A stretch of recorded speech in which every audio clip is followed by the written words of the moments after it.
gratos louvores transborda o meu coração. A minha vida eu entrego nas tuas mãos, meu Senhor, pra te exaltar com todo o meu amor. Eu te louvarei conforme a tua justiça e cantarei louvores, pois tu és altíssimo.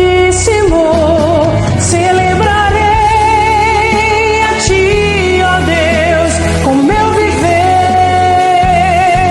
Cantarei e contarei as tuas obras, pois por tuas mãos foram criados terra, céu e mar, e todo ser que neles há. Toda a terra celebra a ti, com cânticos e júbilos, pois tu és o Deus Criador. Toda a terra Olá, meus irmãos, minhas irmãs, é uma satisfação enorme revê-los através do estudo da Palavra de Deus.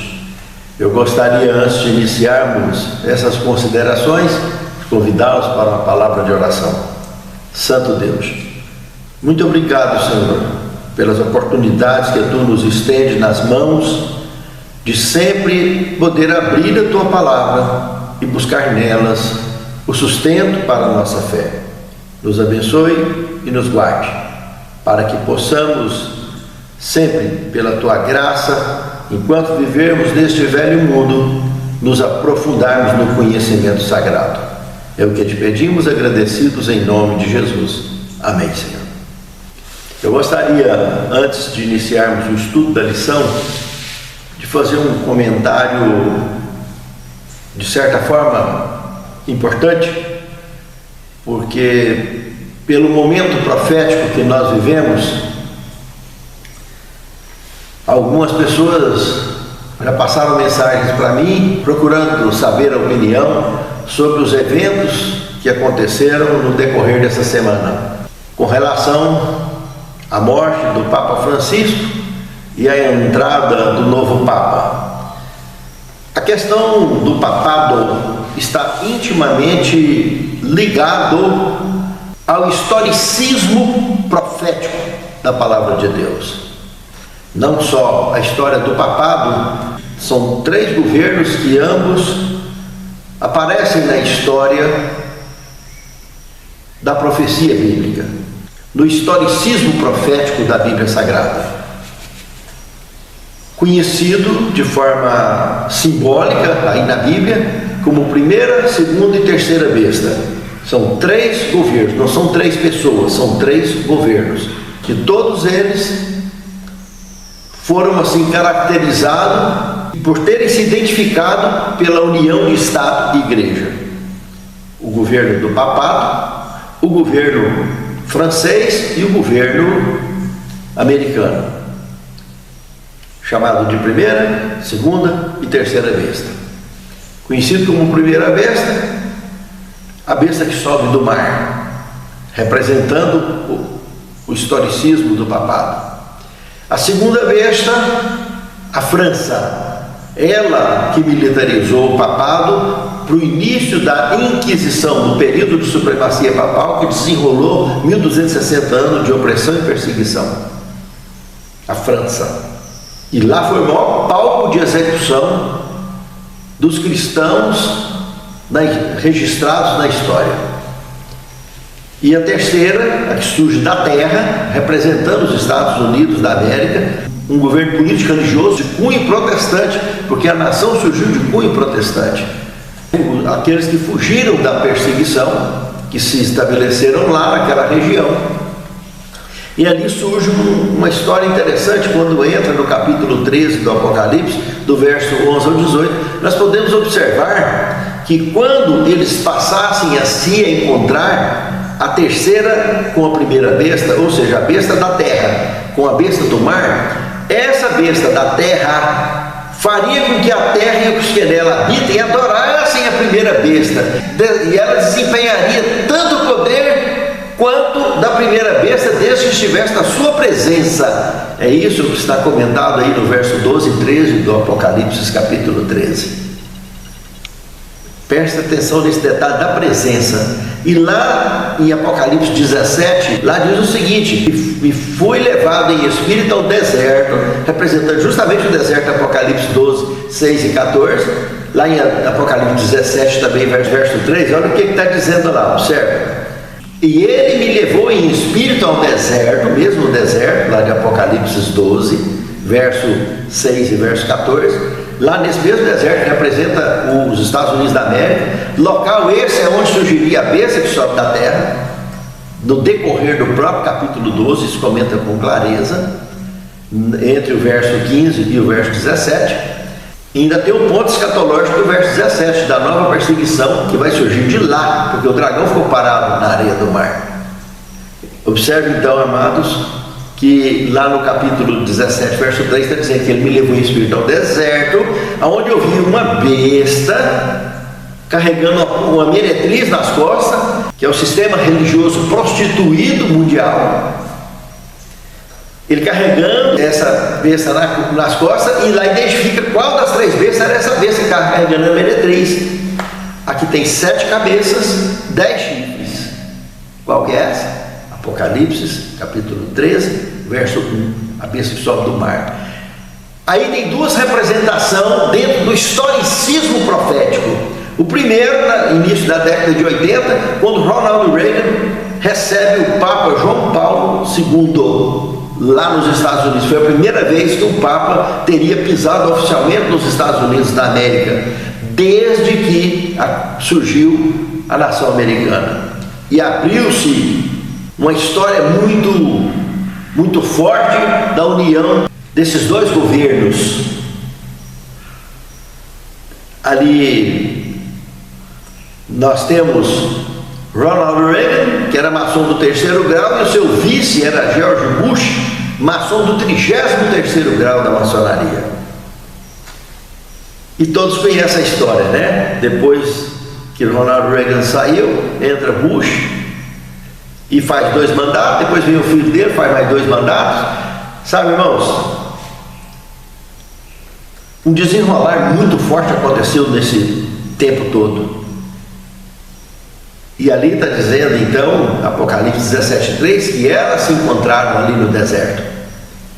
Agora, quando olhamos o segundo viés desses mesmos textos bíblicos, que é o viés que está acontecendo hoje, primeiro, o Papa Francisco, na história do papado, o primeiro Papa de ordem jesuíta.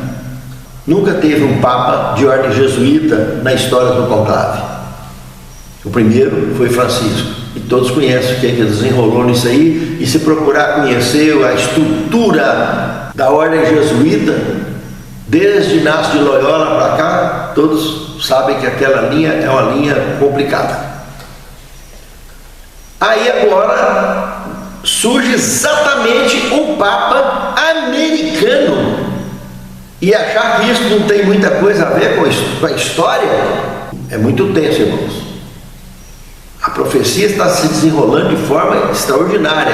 O segundo viés da presença e investidura de poder dessas duas juntas não é brincadeira.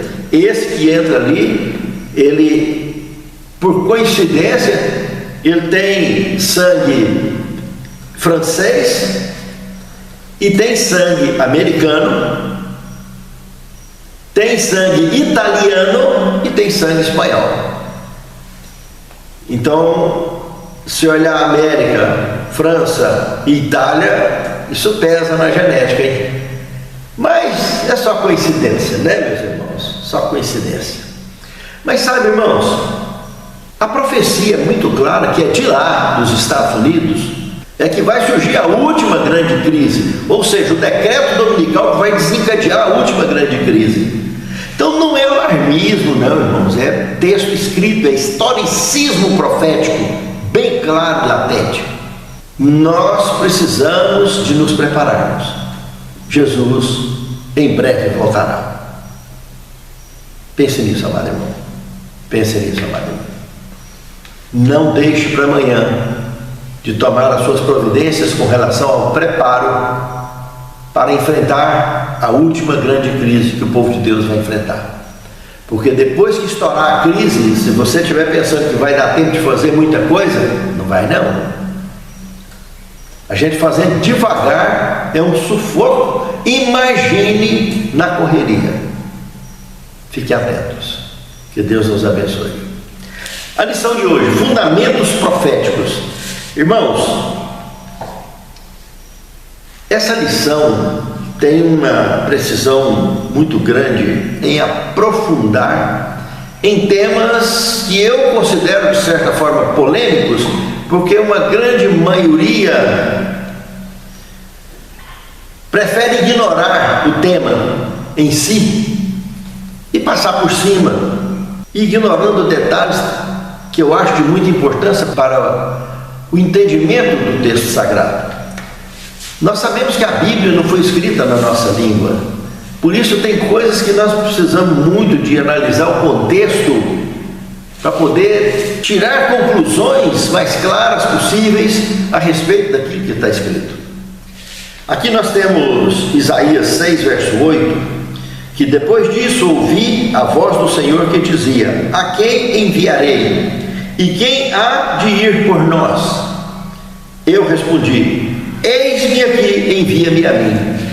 Irmãos, o profeta Jonas também recebeu um chamado parecido com esse aqui. Só que ele deu a entender para o Senhor o seguinte: tá bom, Senhor, eu já estou indo para lá, para Nínive. E desceu lá para comprar passagem. Em vez de ele pegar a passagem para ir para Nínive, que sairia ali, iria em direção ao Golfo Pérsico, entrando, estacionando lá no Golfo Pérsico, ele vazou para o lado da Espanha, totalmente inverso, do caminho contrário. Ele tinha que ir para o leste, foi para o oeste. Isso vocês conhecem a história. E aqui Isaías, o próprio Isaías, ele, quando o Senhor fala com ele pede: envia-me a mim. A diferença de preparo e de desempenho da missão desses dois personagens são distintas. Isaías estava aqui pronto e disse: envia-me a mim. E é exatamente aí que entra no segundo tema, eis-me aqui, envia-me a mim, que entra num tema que eu aprecio, acho importante, não é ponto de salvação, mas é importante, que é a ufologia bíblica, a visão bíblica com relação a sistemas de transportes identificados na Bíblia e confundidos com ordens angélicas, que não tem nada a ver. De cara, nós não temos na Bíblia a palavra anjo, de Gênesis ou Apocalipse, em lugar nenhum vinculada a asas. A asa tem passarinho.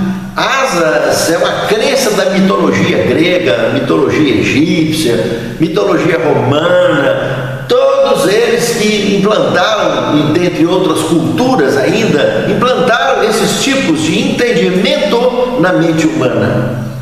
E justamente por não saberem identificar o que eles viam na época deles. Imagine se só existia carroça, se só existia cavalos, o sistema de transporte primitivos.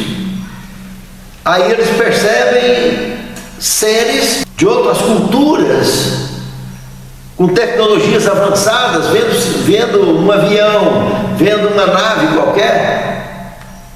O que eles iriam entender? Vendo um submarino.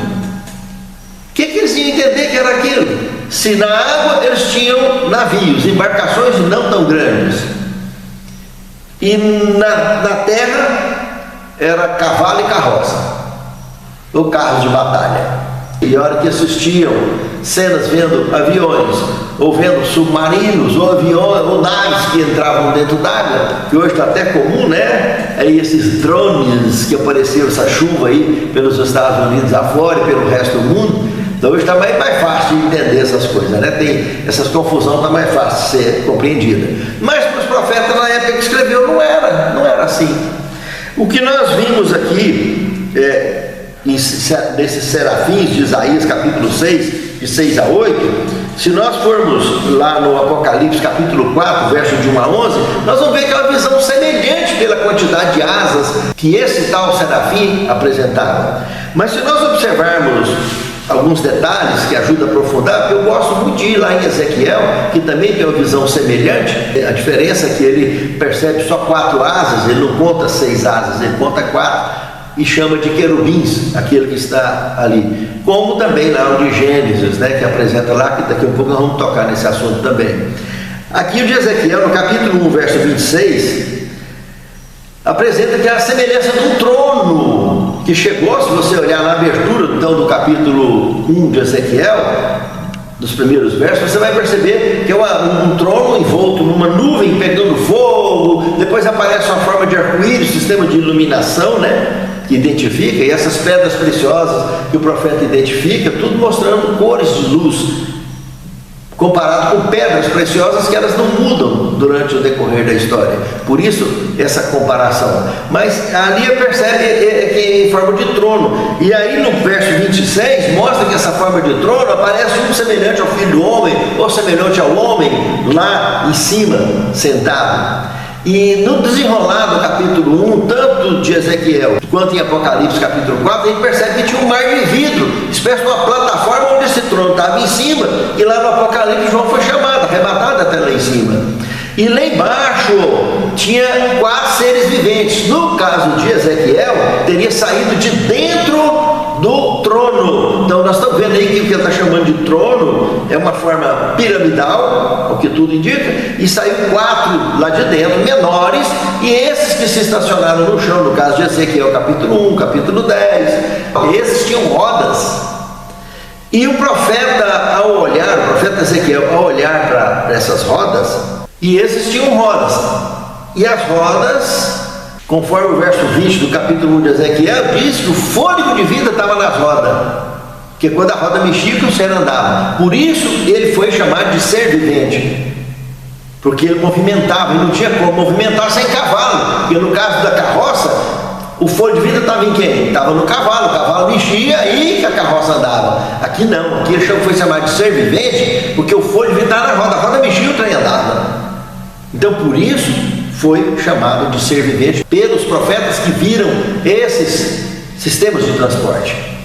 Então, o trono, aqui no caso, nós já vimos, conforme o caso de Ezequiel capítulo 1, está se referindo a uma nave mãe, que transportou 4 menores dentro dele. O mar de vidro ali, tudo bem, e desenrolou a profecia de Isaías, que estava vendo tudo isso, essa forma de trono, e aí a orla dele cobre todo o santuário ali.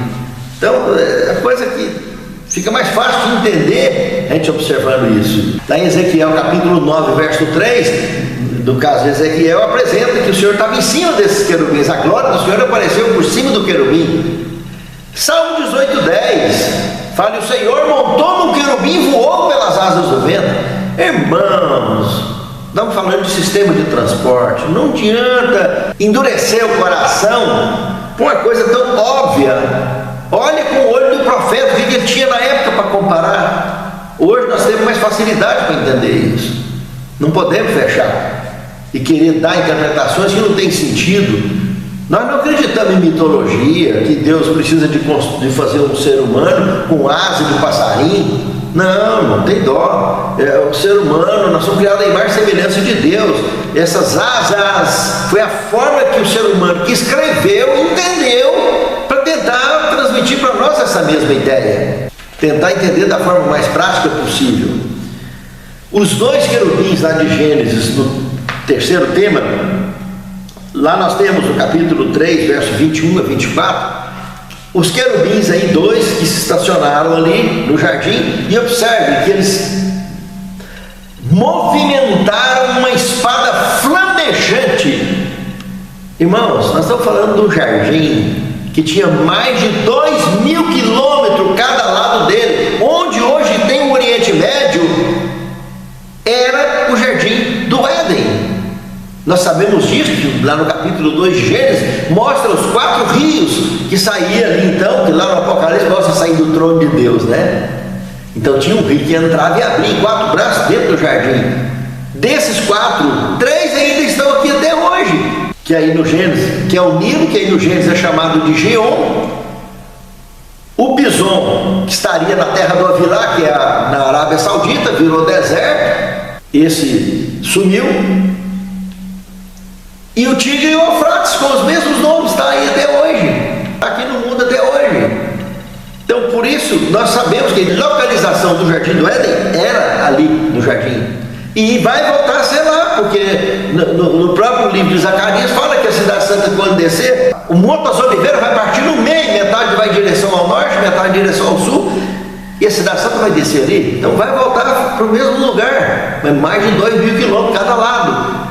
Então uma espada flamejante para cobrir essa área toda aí com 2 querubins, nós estamos falando de um campo de força, irmãos, essa espada flamejante, para proteger, para ninguém mais entrar, para o casal ou os seres que caíram não ter acesso à árvore da vida e comer no fruto da árvore da vida e viver em pecado eternamente. O próprio texto desenrola essa explicação. Então essa é a questão lá do Gênesis. Já no 4º tema, nós temos como brasas vivas.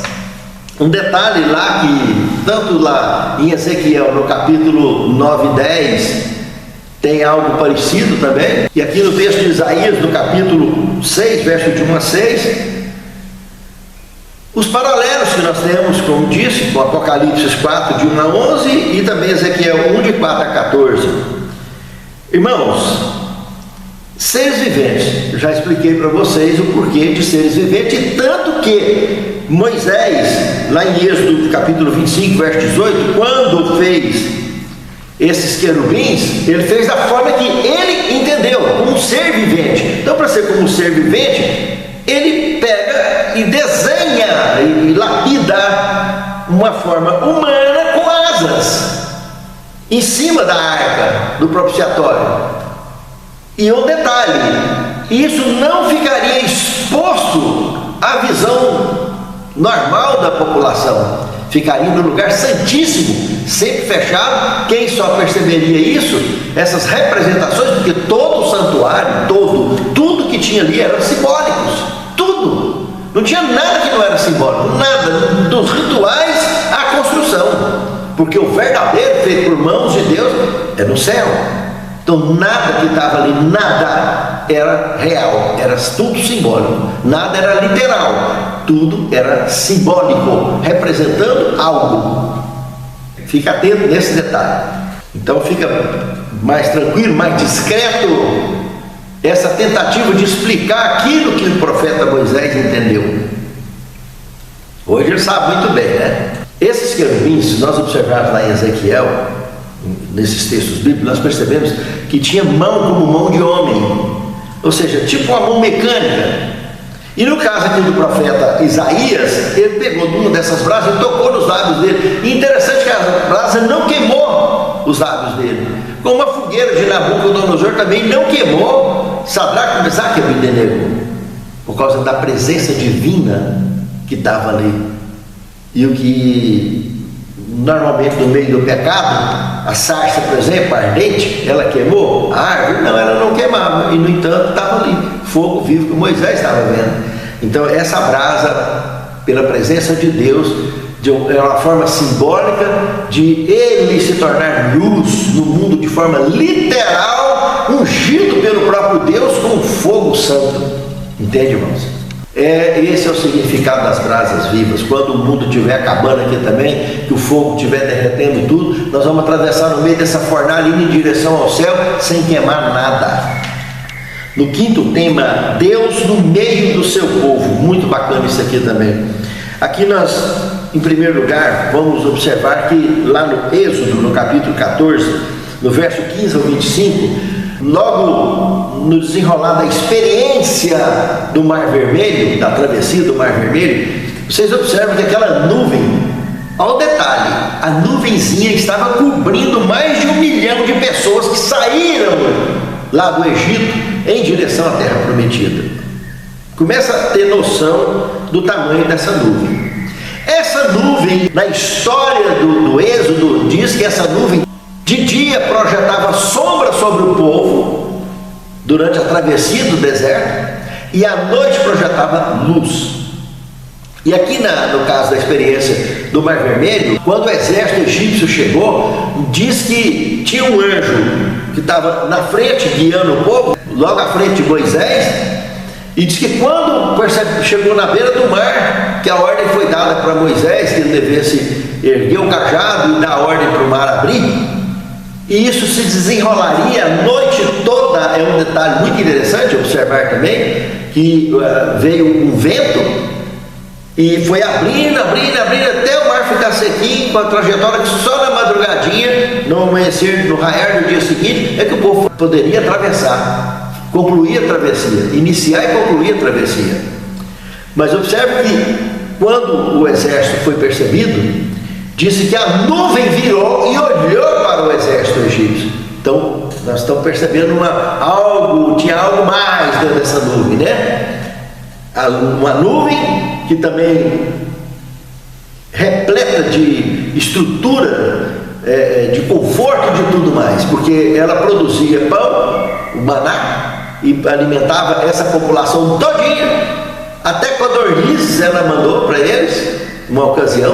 Ela tinha sistema de proteção e armamento. Nós percebemos aí no desenrolar desse conteúdo aqui, inclusive, que o anjo que estava lá na frente passou para trás e ficou entre os dois exércitos. Anjo esse que, se for do modelo daquele lá do tempo do profeta Isaías, está lembrado? Que matou mais de 180 mil numa noite sozinho. Pois é, tá ali, ó. Então esse anjo ficou entre os dois exércitos. E um detalhe, a luz que era projetada, então a nuvem ela só virou, mas continuou projetando luz em cima de Israel, e o exército egípcio ficou no escuro. São detalhes aí relatados. E logo no desenrolar da madrugadinha, que eles iam iniciar a travessia, o exército se agitou para ir para cima de executar o povo de Deus, e diz que da nuvem o Senhor desembaraçou as rodas dos carros, eles começaram a levitar e cair, e os soldados egípcios, olha, o Senhor está lutando por eles lá na nuvem. Então essa nuvem era muita coisa mais do que o que a gente vê numa simples nuvem, né, meus irmãos? Então essa nuvem aqui, que desenrolou aqui, ela estava em cima do santuário quando o santuário foi construído. Foi ordenada a construção do tabernáculo, tenda móvel, e sempre a nuvem se estacionava, o santuário ficava, imagino que no centro da nuvem, e de cada lado, são 4 lados, né, do pátio do santuário, cada lado da área externa, então, tinha 3 tribos estacionadas, acampadas, e uma dessas 3 de cada um deles era sempre selecionada a que servisse de liderança naquele contexto ali da jornada do Êxodo, segundo relata a tradição, baseado no Escrito Sagrado. Então Deus, no meio do seu povo, ele estava lá na nuvem, ele falava com Moisés o tempo todo e manifestava-se lá no lugar santíssimo, mantendo uma comunicação com o sumo sacerdote e com os sacerdotes durante o desenrolar de todos os trabalhos que durante o ano se desenrolava no tabernáculo. Deus tentou ficar o mais próximo possível do seu povo. No 6º tema, a queda de Lúcifer, não diferente dos demais temas, também repleta de informação interessante. Aqui nós temos Ezequiel no capítulo 28, irmãos. Só que ao invés de olhar do verso 11 ao 17, nós precisaríamos de observar também o verso 2 aqui. O verso 2 do capítulo 28 diz que o próprio Satanás está dizendo que eu colocaria o meu trono no meio dos mares. Ou seja, ele está falando de alguma coisa de habitação no fundo do mar. Que lá em Apocalipse capítulo 12, no verso 12, quando encerra a queda de Lúcifer, A queda essa que teria acontecido há mais ou menos 4.000 anos antes de Cristo, quando os nossos primeiros pais foram expulsos do jardim, desenrolou aquela queda relatada em Apocalipse 12, 7 a 9, onde conta que houve batalha no céu, Miguel e seus anjos batalharam contra dragões e seus anjos. Pois é, aquele desenrolar ali todinho, que desfecha no verso 12 dizendo: alegrai-vos vós aos céus que neles habitais, né? Porque ficou livre do diabo, mas sai dos que habitam na terra e no mar. Você já visitou alguém no fundo do mar? Foi eu que escrevi? Está aí escrito. Filipenses 2,10 fala de gente dobrar o joelho debaixo da terra, gente que obedece a Deus, gente boa, né? Foi eu que escrevi também? Não foi. Apocalipse tem outros textos também que comentam a mesma coisa, de gente morando no fundo do mar, debaixo da terra, intraterrenos. Então, são seres que, como no período antediluviano, conseguiram construir as pirâmides, que até hoje não dá conta de construir ninguém da nossa cultura. Entende, irmãos? Irmãos, as pessoas que pecaram antes dos nossos primeiros pais, que foram expulsas, quando os nossos primeiros pais pecaram, eles já estavam anos e anos-luz de avanço tecnológico. Os nossos primeiros pais, a descendência que saiu dali, chegou no que nós estamos hoje. Hoje nós temos o que temos de avanço tecnológico. Mas esses que pecaram antes, porque os nossos primeiros pais foram criados no princípio, eles viviam na eternidade, viveram na eternidade. E Gênesis capítulo 3, verso 20, fala que Eva recebeu o nome de Eva porque ela era mãe dos seres que habitavam sobre a face da terra. E lá em Gênesis capítulo 6, no desenrolar da história do dilúvio, nós percebemos 3 grupos ali: filhos de Deus, descendentes de Adão, via Sete; filhos dos homens, descendentes de Adão, via Caim; e Nefilins. Esse grupo era o grupo que eram os valentes da antiguidade, homens de renome da antiguidade. Então são pessoas que, aparentemente, do ponto de vista bíblico, pessoas que procuraram deles deixar a marca de terem sido pessoas do bem, apesar de ter caído arquitetônico aqui na terra, como o complexo de Gizé. Como a nossa raça, descendente de Adão, como filhos de Deus, né? Que essa é a nossa raça, que é os que saíram do jardim, que caíram e saíram do jardim. É uma forma bíblica de identificação desses 3 grupos, para mostrar que tinha alguém mais dentro desse contexto da descendência de Adão. Então, o que nós estamos vendo aqui, meus amados irmãos, é lembrar que João capítulo 8, verso 44, fala que o diabo era homicida desde o princípio, homicida e mentiroso, matava. E princípio está vinculado ao Gênesis, anterior à queda dos nossos primeiros pais. Então, tanto tinha gente boa quanto tinha gente ruim. Esse que é gente boa está sendo identificado aqui como deles, sendo pessoa de renome, descendente de Adão também. E Melquisedeque é outro personagem que tem, mas que nunca pecou, que apresenta na Bíblia Sagrada e que aparece no desenrolar do Gênesis, aparece lá em Hebreus capítulo 7, e pronto, não tem como evitar isso aí, entendeu? Descendência de Adão. Teve gente boa e teve gente que complicou, igual os Nefilins, que aparecem ali como mortais, mas que tinham um avanço tecnológico, que deixaram registro. E quando se fala então de Lúcifer, entrando então, quando se comenta de Ezequiel 28, do verso 11 a 17, irmãos, Ezequiel 28, 14, tem um detalhe linguístico para mim que difere muito dessa questão toda, porque algumas pessoas entendem que Satanás era um querubim da guarda, e o que o verso 14 fala não dá nada com isso, está falando: com o querubim da guarda te coloquei. Presta atenção, irmãos, na linguagem baseada no original, é isso que está dizendo. Não está dizendo que ele era o querubim, apesar que algumas Bíblias, a tradução leva nessa direção, traduz dessa forma, mas não é o ideal. O ideal é essa versão que eu tenho aqui comigo, que é, no caso, a versão revisada da tradução João Ferreira de Almeida, que eu tenho aqui. Aqui no capítulo 28, verso 14, olha o que diz: eu te coloquei com o querubim da guarda estiveste sobre o monte santo de Deus, andaste no meio das pedras afogueadas. Eu te coloquei com o... Então, ele tinha um sistema de transporte usado para proteger, o mesmo daquele que aparece em Ezequiel, no capítulo 10, no verso 14. Aquele que tinha o brasão de querubim no lugar do brasão de boi. Os outros querubins que apareciam lá em Ezequiel capítulo 1, os brasões que tinham era de homem, de águia, de leão e de boi. O boi, o brasão de boi aí no caso, o que eu percebi é que ele identificava a origem e a missão de voo daquele querubim. Ele estava voltado para o santuário, como eu expliquei na lição passada. Agora, quando aparece o rosto de querubim, igual este de Ezequiel 10, 14, no lugar do brasão de boi, é o querubim da guarda, a missão de voo do querubim da guarda. Um desse era o que Lúcifer tinha e usava, segundo o contexto bíblico. E Lúcifer, então, se exaltou e caiu. E no que caiu, Deus o tolerou ainda por sabe-se lá por quantos e quantos anos.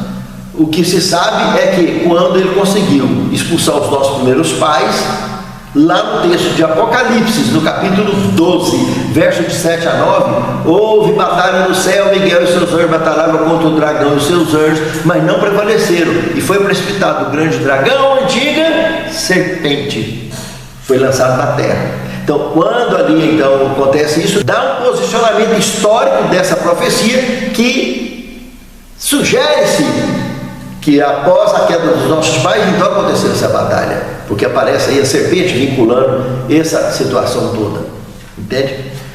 E aí, Lúcifer expulso lá do céu, ele não poderia mais, obviamente, estar frequentando aquele ambiente, ele passa a viver aqui na terra e atormentar a turma daqui para outros cantos. E quando chega lá no Evangelho de João, no capítulo 12, verso 30 e 32, ele extrapola o limite de viver aqui também na terra. E ali está dizendo que aquela voz que vem e fala com Cristo, diante da população que estava ali ouvindo, os seus ouvintes, ela dá a notícia para ele que o príncipe da terra foi expulso desse mundo, estaria sendo julgado e expulso também aqui da terra, para ele atuar aqui só através das potestades da maldade. Desde então, dessa informação que se entende do Evangelho de João, no capítulo 12, do verso 30 ao 32. Tanto que lá em Apocalipse 20, de 1 a 3, apresenta que quando o anjo chega para prender ele está morando aonde? No abismo. Entendeu? E é no abismo mesmo que ele vai, só que fica preso, porque a terra estaria sendo destruída, as obras que os homens construíram com as suas mãos, tudo estaria destruído, a natureza atingida severamente.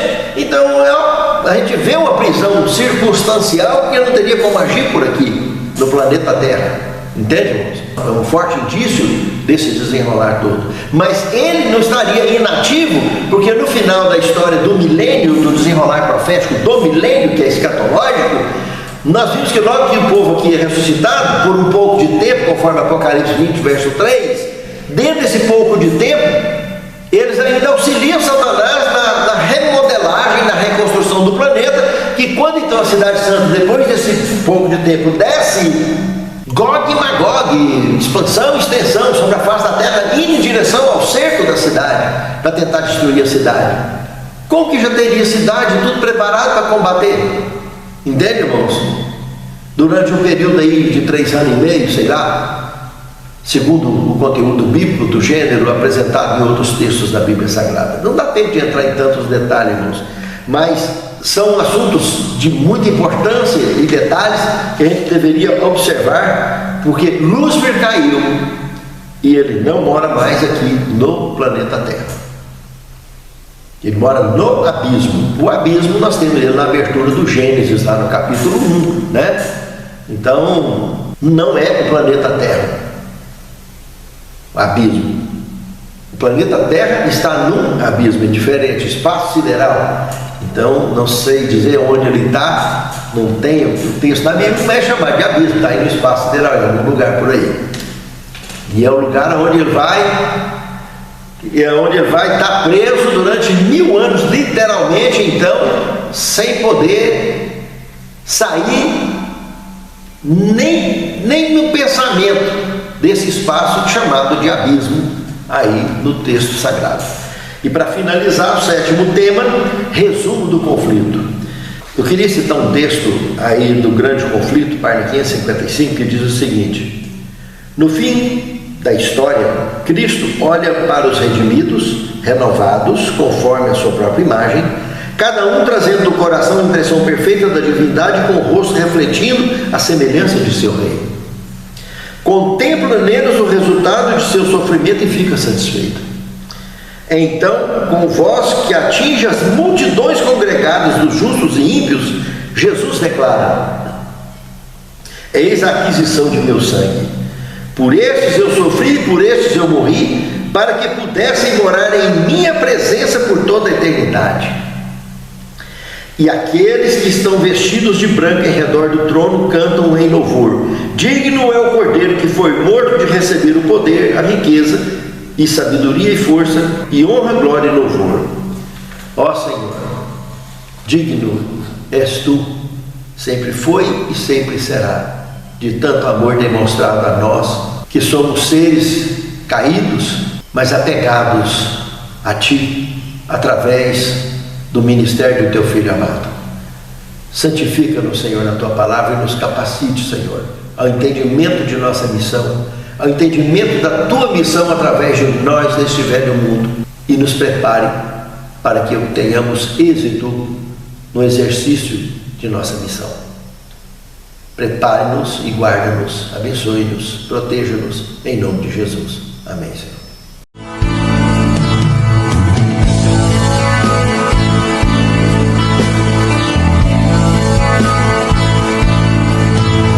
Ao Rei dos Reis consagro tudo o que sou, de gratos louvores transborda o meu coração.